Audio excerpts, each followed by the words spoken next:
The Tale of Despereaux, Chapters 28 and 29, by Kate D. Camillo. Read for you by Mrs. Shoemaker. Chapter 28. To the Castle. Years passed. Meg spent them scrubbing the kettle and tending the sheep and cleaning the hut and collecting innumerable, uncountable, extremely painful clouts to the ear. In the evening, spring or winter, summer or fall, Meg stood in the field as the sun set, hoping that the royal family would pass before her again. "Gaw! I would like to see that little princess another time, wouldn't I? And her little pony, too, with its tippy-toed feet." This hope, this wish, that she would see the princess again was lodged deep in Meg's heart. Lodged firmly right next to it was the hope that she, Miggery Sow, could some day become a princess herself. The first of Meg's wishes was granted, in a roundabout way, when King Philip outlawed soup. The king's men were sent out to deliver the grim news and to collect from the people of the kingdom of Dor their kettles, their spoons, and their bowls. Reader, you know exactly how and why this law came to pass, so you would not be as surprised as Uncle was when, one Sunday, a soldier of the king knocked on the door of the hut that Meg and Uncle and the sheep shared, and announced that soup was against the law. "How's that?" said Uncle. "By royal order of King Philip," repeated the soldier. "I am sent here to tell you that soup has been outlawed in the kingdom of Dor. You will, by the order of the king, never consume soup, nor will you think of it, or talk about it. And I, as one of the king's loyal servants, am here to take from you your spoons, your kettles, and your bowls." "But that can't be," said Uncle. "Nevertheless, it is. What shall we eat? And what'll we eat it with?" "Cake," suggested the soldier, "with a fork." "And wouldn't that be lovely," said Uncle, "if we could afford to eat cake?" The soldier shrugged. "I am only doing my duty. Please hand over your spoons, your bowls, and your kettle." Uncle grabbed hold of his beard. He let go of his beard and grabbed the hair on his head. "Unbelievable!" he shouted. "I suppose next the king will be wanting my sheep and my girl, seeing as those are the only possessions I have left." "Do you own a girl?" said the soldier. "I do," said Uncle. "A worthless one, but still she's mine." "Ah," said the soldier, "that, I'm afraid, is against the law, too. No human may own another in the kingdom of Dor." "But I paid for her fair and square, with the good laying hen and a handful of cigarettes and a blood-red tablecloth." "No matter," said the soldier. "It is against the law to own another. Now you will hand over to me, if you please, your spoons, your bowls, your kettle, and your girl. Or if you choose not to hand over these things, then you will come with me to be imprisoned in the castle dungeon. Which shall it be?" And that is how Miggery Sow came to be sitting in a wagon full of soup-related items next to a soldier of the king. "Do you have parents?" said the soldier. "I'll return you to them." "Eh?" "A ma!" shouted the soldier. "Dead," said Mig. "Your pa?" shouted the soldier. "I ain't seen him since he sold me." "Right. I'll take you to the castle, then." "Gaw!" said Mig, looking around the wagon in confusion. "You want me to paddle?" "To the castle!" shouted the soldier. "I'll take you to the castle." "The castle? Where the itty-bitty princess lives?" "That's right." "Gaw!" said Mig. "I aim to be a princess too some day." Well, that is a fine dream, said the soldier. He clucked to the horse and tapped the reins, and they took off. I'm happy to be going, said Mig, putting a hand up and gently touching one of her cauliflower ears. Might just as well be happy, seeing as it doesn't make a difference to anyone if you are or not, said the soldier. We will take you to the castle and they will set you up fine.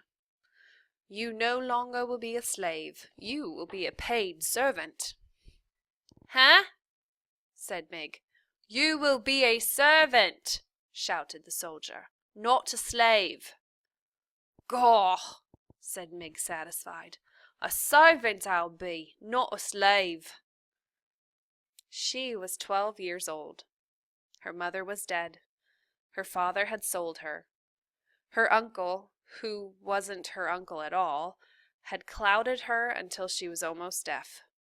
And she wanted, more than anything in the world, to be a little princess, wearing a golden crown and riding a high-stepping white horse. Reader, do you think that it's a terrible thing to hope when there is really no reason to hope at all? Or is it, as the soldier said about happiness, something that you might just as well do, since, in the end, it really makes no difference to anyone but you?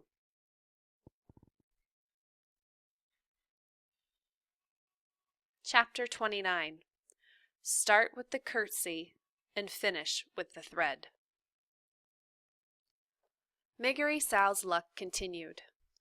On her first day on the job as a castle servant, she was sent to deliver a spool of red thread to the princess. Mind, said the head of the serving staff, a dour woman named Louise, she is royalty, so you must make sure you curtsy. Has that? Shouted Mig. You must curtsy, shouted Louise. Gaw, said Mig. Yes'm. And she took the spool of thread from Louise and made her way up the golden stairs to the princess's room, talking to herself as she went. Here I am, off to see the princess, me, Miggery Sow, seeing the princess up close and personal like. And first off I must curtsy because she is the royalty. At the door to the princess's room, Mig had a sudden crisis of confidence. She stood a moment clutching the spool of thread and muttering to herself. Now, how did that go? She said.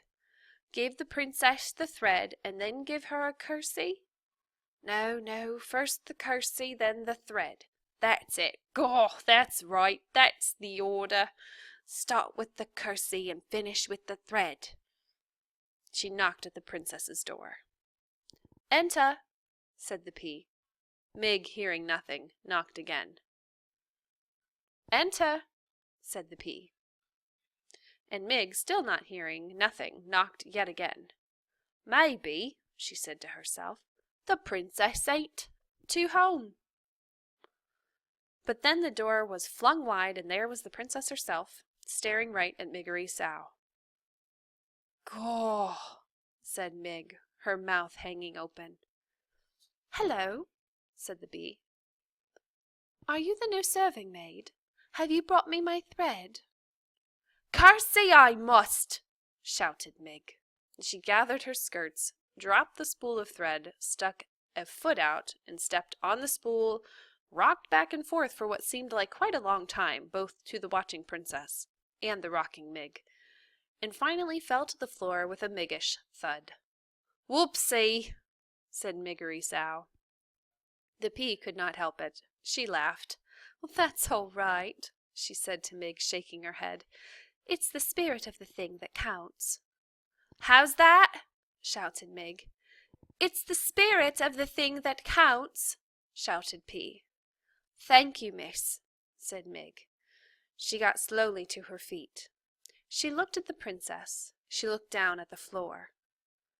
First the curtsy and then the thread, Mig muttered. Pardon, said the P. Gaw, said Mig, the thread. She dropped to her hands and knees to locate the spool of thread. When she found it, she stood back up and offered it to P. I brought ye your thread, didn't I? Lovely, said the princess as she took the thread from Mig. Thank you so much. I cannot seem to hold on to a spool of red thread. Every one I have disappears somehow. Are you making a thing? Asked Mig, squinting at the cloth in P's hand. I'm making a history of the world. My world, said the P. In tapestry. See? Here is my father, the king, and he is playing the guitar because that is something he loves to do and does quite well. And here is my mother, the queen, and she is eating soup because she loved soup. Soup? Gaw! That's illegal. That's against the law. Yes, said the princess. My father outlawed it because my mother died while she was eating it. Your ma's dead? Yes, said the P. She died just last month. And she bit her bottom lip, to stop it from trembling. Ain't that the thing? Said Mig. My ma's dead too. How old were you when she died? Bold was I, said Mig, taking a step back, away from the princess. I'm sorry then. No, how old? How old are you? Shouted the P. Not but 6, said Mig. I'm sorry, said the princess, and she gave Mig a quick, deep look of sympathy. How old are you now? 12 years. So am I, said the princess. We're the same age. What is your name? She shouted. Miggery Sow. But most just calls me Mig. And I saw you once before, princess. You passed me by on a little white horse. It was my birthday, it was, and I was in the field with Uncle Sheep, and it was sunset time. Did I wave to you? Asked the princess. Eh? Did I wave? Shouted the P. Yes, nodded Mig. But you didn't wave back, said the princess. Oh, I did, said Mig.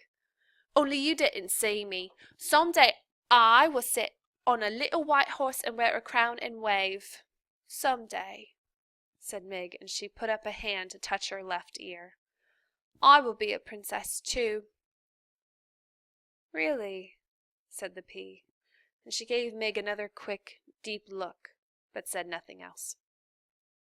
When Mig finally made her way back down the golden stairs, Louise was waiting for her. How long, she roared, did it take you to deliver a spool of thread to the princess? Too long, guessed Mig.